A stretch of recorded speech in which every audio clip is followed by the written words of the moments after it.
Olá, sejam todos bem-vindos ao meu canal. Eu sou Simone Gantuá, esse é o Direito Empresarial do século XXI e hoje a gente vai falar da Instrução Normativa do DREI, número 112 de 2022.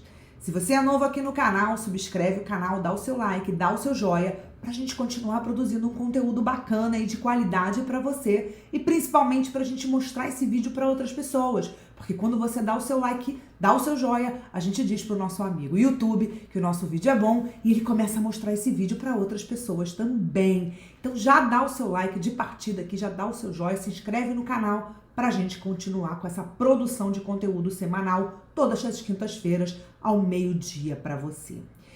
Aqui nesse canal a gente fala sobre direito empresarial, finanças pessoais para advogados e também sobre organização e construção de carreira na área jurídica. O vídeo de hoje é sobre direito empresarial, mais precisamente sobre uma nova instrução normativa que já saiu, já tem um tempinho, que vai regulamentar e vai ser resultado, regulamentação de várias leis que saíram no ano passado.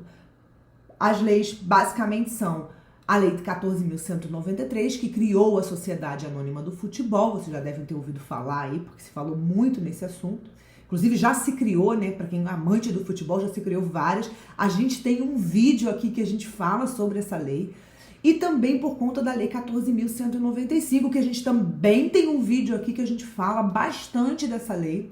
Só que ela tem repercussões e demandava uma regulamentação, uma reestruturação regulamentar do DREI, que é o Departamento de Registro de Empresas e Integração. E agora, no início do ano de 2022, o DREI foi e liberou essa nova instrução normativa que vai mudar principalmente a Instrução Normativa 81, que era uma instrução normativa do ano passado, que fez uma reorganização da estruturação do registro, dos manuais de registros da junta comercial, manual do empresário individual, manual da sociedade limitada, manual da EIRELI, manual da sociedade anônima e também o manual das sociedades cooperativas. Então, essa instrução normativa 112, ela vai modificar essa instrução normativa 81, que, portanto, regulamenta todas essas instruções normativas, essa instrução normativa e esses manuais que eu acabei de citar para vocês. Pois bem, o que a gente tem no corpo dessa instrução normativa que eu acho que vale a pena falar aqui rapidamente para vocês nesse vídeo? Primeiro, ela cria a ficha de cadastro nacional. A gente já tinha uma ficha semelhante a essa, mas agora ela ganha uma regulamentação própria logo no artigo 1º da Instrução Normativa 112. Então, ela traz a obrigação dos registros empresariais serem acompanhados dessa instrução, dessa ficha cadastral, sendo que essa ficha cadastral, ela vai ter um modelo específico que inclusive vem num anexo dessa instrução normativa. E esse modelo, ele pode ser tanto físico, ou seja, você pode preencher se você for apresentar o seu pedido de registro na junta comercial, ou se o seu registro for digital, você já pode preencher ela, porque ela vai estar disponível para as juntas comerciais que já estão fazendo os registros 100% digital. Então, inclusive o próprio dispositivo, ele vai falar, olha, é obrigatório, mas ele pode tanto vir fisicamente, a depender das circunstâncias, como ele pode vir também digitalmente preenchido, tá? E ele vai conter uma série de dados importantes que, aliás, me percebo muito claramente uma preocupação não só com mais informações para que o Estado tenha mais coleta de dados, mas também uma proteção dos dados sensíveis dessas pessoas, e eu vou falar disso para vocês um pouquinho mais para frente. Então, essa ficha cadastral, ela passa, essa ficha de cadastro nacional, não que não existisse, mas ela foi reorganizada aqui, e ela é tratada, e talvez essa seja a principal previsão da lei, da Instrução Normativa 112. Por quê? Porque o restante, ela modifica outras instruções normativas. Então, o conteúdo principal dessa instrução normativa é essa criação dessa ficha de cadastro nacional e o respectivo anexo que vai no final, em seguida da instrução normativa, tá? Então, essa instrução e esse dispositivo especificamente, ele vai conversar com a alteração normativa da Lei 8934, mais precisamente do artigo 37, inciso 3 lá da Lei de Registro de Empresas. Outra coisa importante também que a Instrução Normativa 112 traz é que ela, como eu já disse, vai alterar a Instrução Normativa 81, mas ela vai revogar o manual, né, um dos anexos à Instrução Normativa 81, o manual da Eireli. E aí eu preciso contar uma pequena história breve aqui para vocês, porque o posicionamento do DREI em relação à Lei 14.145 de 2021 é no sentido de que houve uma revogação tácita da Eireli, tá? Isso está lá naquele vídeo da Lei 14.195 que eu já falei, já fiz aqui para vocês. Então, por essa posição política e legislativa do DREI, a gente percebe que ela está eliminando a Eireli do nosso ordenamento jurídico. E por que eu estou falando isso se o artigo 980-A do Código Civil não foi revogado? Porque simplesmente, se ele existe, e do ponto de vista empresarial exclusivamente, porque eu não estou falando pelos registros civis de pessoas jurídicas do Brasil inteiro, mas para as juntas comerciais do Brasil inteiro, qualquer advogado como nós que queira registrar uma Eireli não vai conseguir, porque a gente não tem mais manual, a gente não tem mais a possibilidade. Inclusive, eu já adianto para vocês, porque eu não vou ficar lendo para vocês aqui uma série de dispositivos, mas eu já adianto para vocês que muitas das alterações que vêm na Instrução Normativa 81 por conta dessa Instrução Normativa 112 é no sentido de tirar todas as palavras, todas as siglas Eireli do texto normativo. Então, há um posicionamento muito claro do DREI no sentido de que, olha, Eireli aqui não mais. E isso é um dado da realidade que a gente vai lidar. Não me importa, nesse momento, discutir qual é a sua posição dogmática doutrinária, né? Qual a doutrina que você vai se filiar. Mas o fato é que a gente não vai conseguir mais registrar na prática a Eireli. Nos resta, com muito mais eficiência, a meu ver, a sociedade limitada unipessoal. Tem um sócio só, vai de sociedade limitada unipessoal.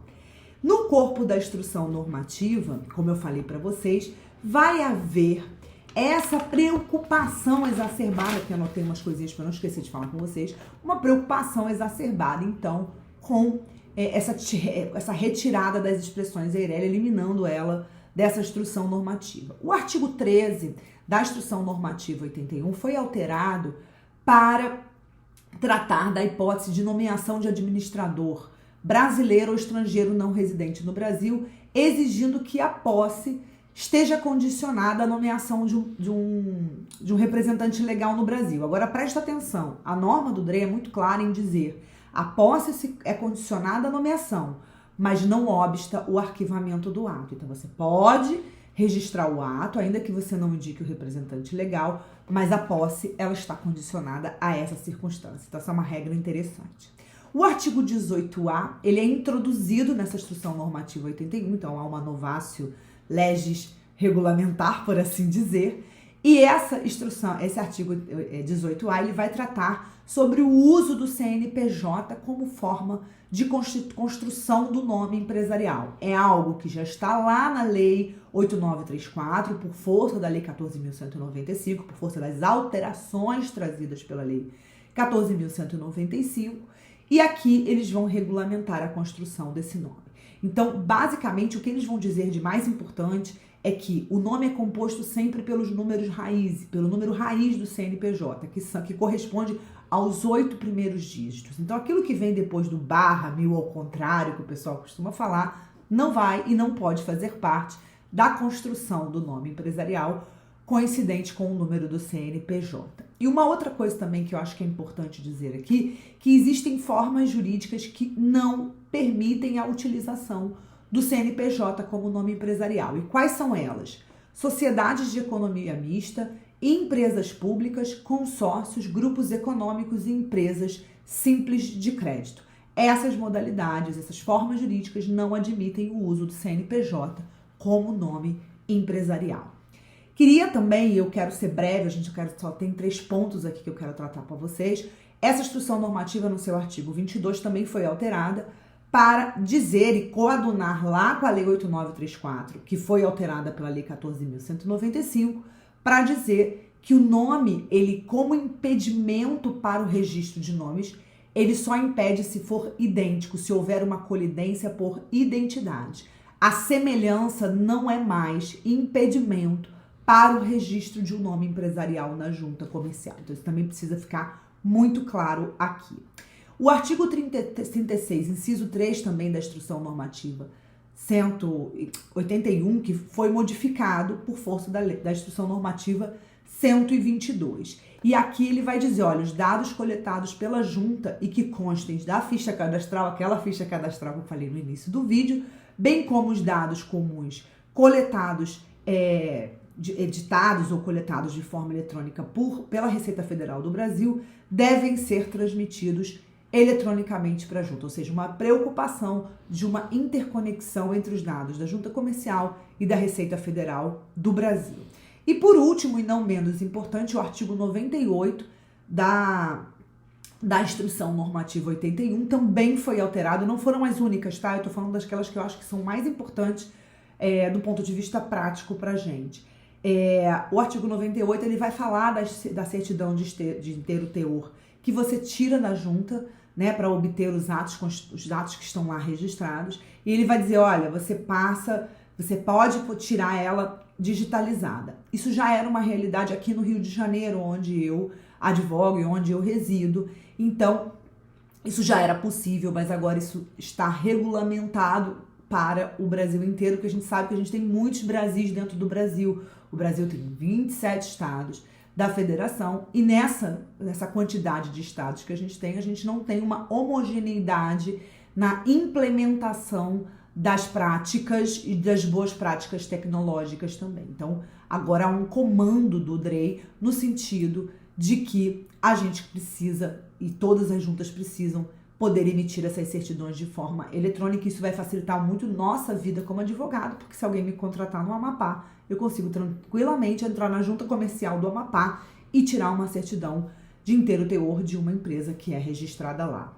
Só que esse artigo 98 também teve a introdução de 2 novos parágrafos nele, o parágrafo 3º e o parágrafo 4º, e eu achei muito interessante, porque ele passa a ter uma proteção dos dados e dos documentos, com certeza, dos sócios, dos administradores, dos empresários individuais e dos acionistas por conta da LGPD, ou seja, se o dado sensível não for essencial ao ato que está sendo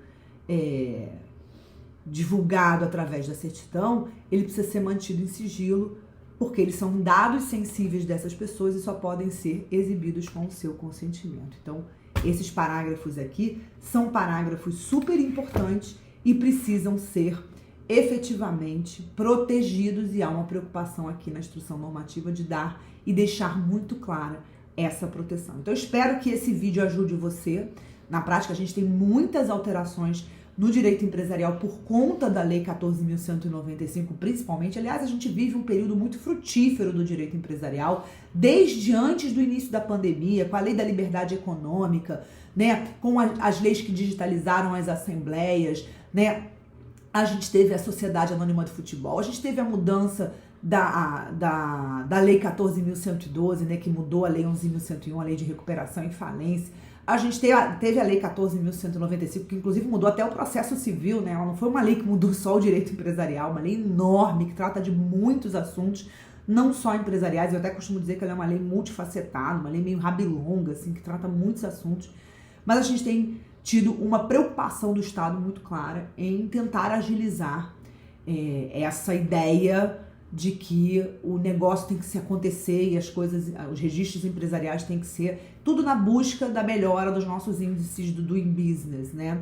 Embora a gente tenha tido escândalo recentemente em relação aos critérios do Doing Business e a transparência dos critérios do Doing Business. Mas eu queria terminar só dizendo que, assim, nem todas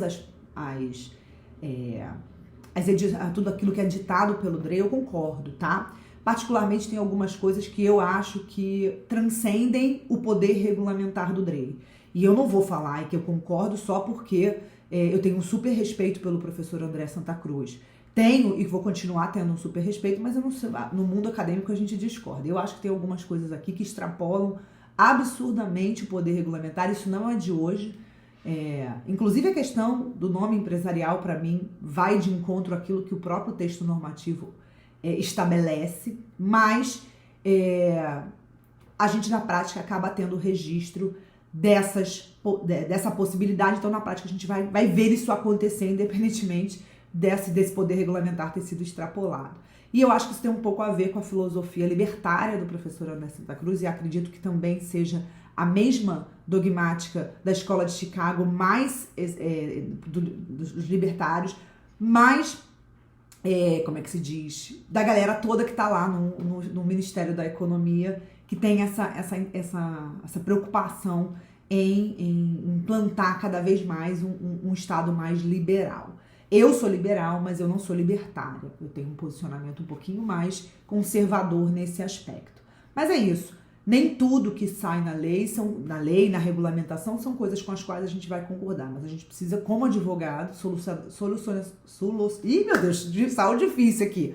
Pessoas que solucionam problemas de outras, utilizar essas regras a favor dos interesses do nosso cliente. Então agora, estou terminando esse vídeo com participação do meu coadjuvante, o Ragnar aqui, que deu uma passeadinha aqui no seu vídeo, e dizer para você não deixar de curtir o nosso canal, não deixar de se inscrever e, obviamente, esperar que na próxima quinta-feira tenha um vídeo novo para você. Até lá, beijo!